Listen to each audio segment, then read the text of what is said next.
one of the first things I noticed with this saw over the 400 is that this saw feels rougher at idle, and revving it, it feels like it just vibrates a lot more. That has a suspension kit in it too. Okay, so this does have stiffer suspension in it, so that's why that's adding to that a little bit.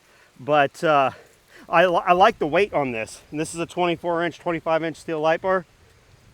This feels really good. They're nice balanced saws. It is.